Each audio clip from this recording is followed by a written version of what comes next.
Hey team, I actually stumbled upon something that was great.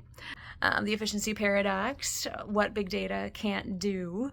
And I didn't even know what big data was. Like when I was growing up, the internet was new.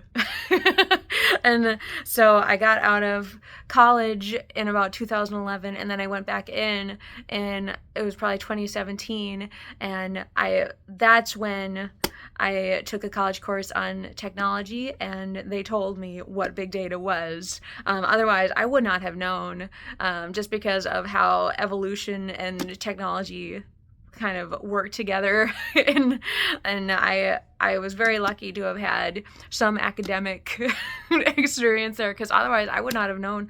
I'm sure it would have come up in like news articles or whatever, and I would have stumbled upon it eventually. But I just I think it's just this. It's good to know about these things.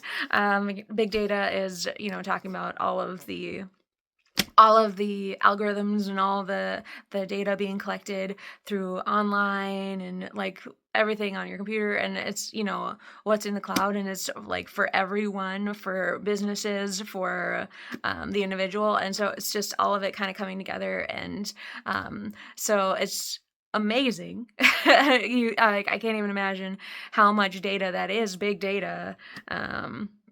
But looking at patterns, looking at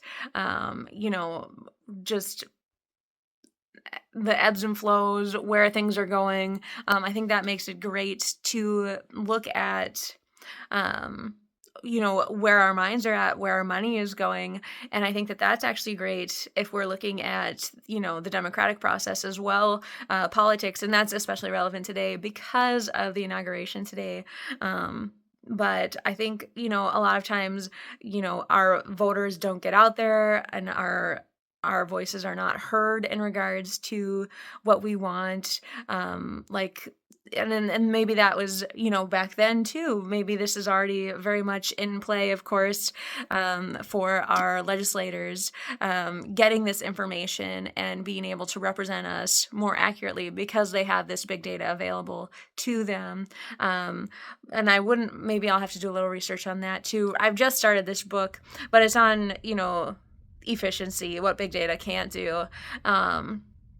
But I just read the introductory paragraphs, and so it was interesting because it was talking about AI, and that I have kind of dabbled in a little bit, but I've been a little bit shy about it. I've not really had a reason to get into it, I guess, and so I hadn't really clicked in, if you will.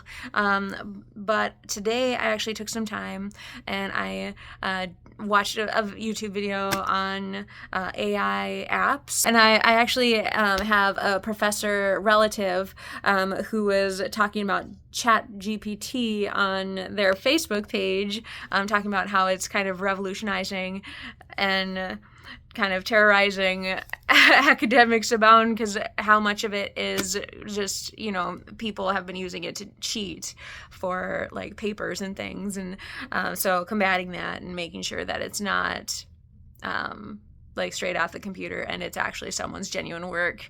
So I had heard of it, and of course I'm not in school, and I was like, I don't need to come up with any writings like from a robot.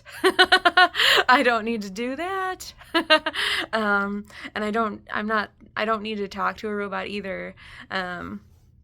But I thought I would give it a try today, and I started speaking French with it, and it was so nice.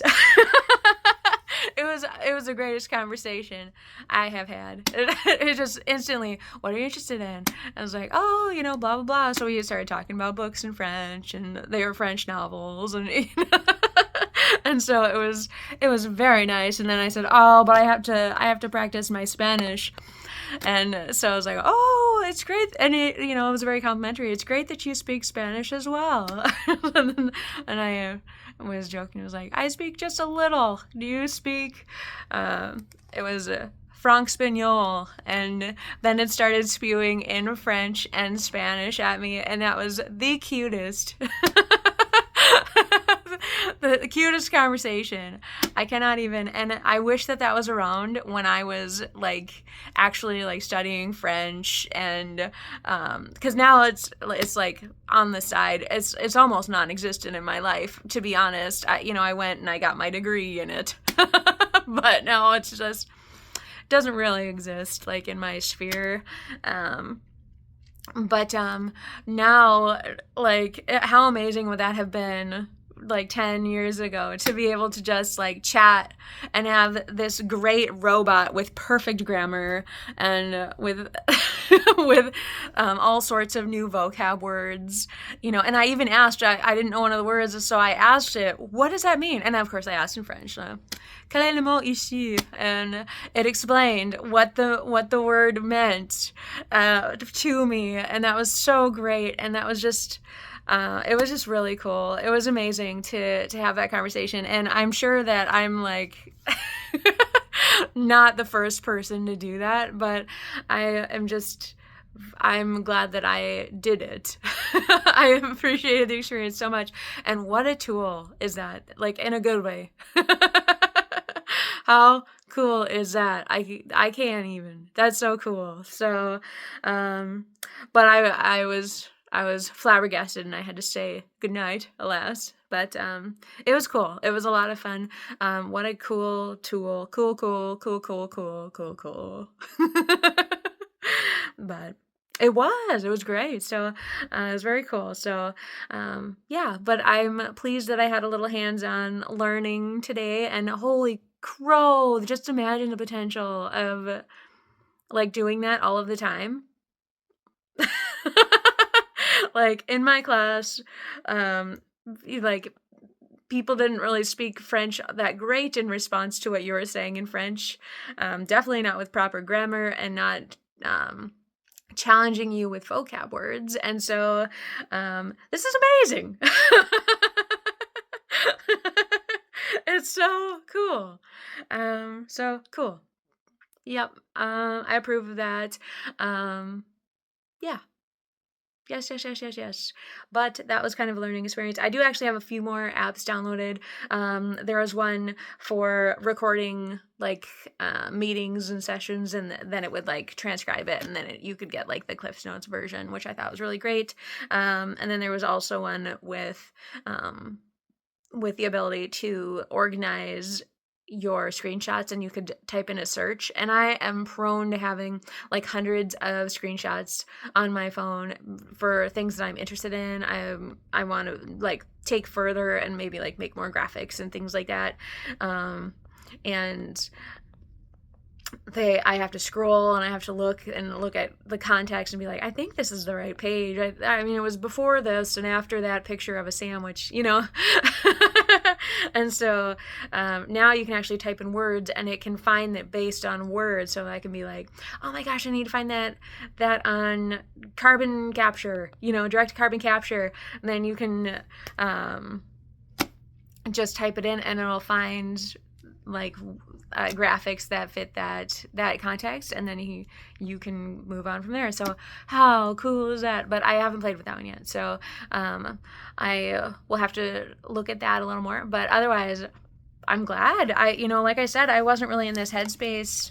When I started reading, even I was like, well, let's just get it done, and we'll, because I've got so many other things on my plate right now. But how cool. Oh, brave new world. I'm finally joining it. I am finally joining it. So that's what I said when I got my watch phone too. It was like, guess what? I'm joining this century. But there we have it, guys. There we have it. Je peux parler avec mon ordinateur, ma téléphone ici, pas mon ordinateur. Woohoo! En español un poco, too. I gotta figure that out more. But, alright, have a great day, and goodbye.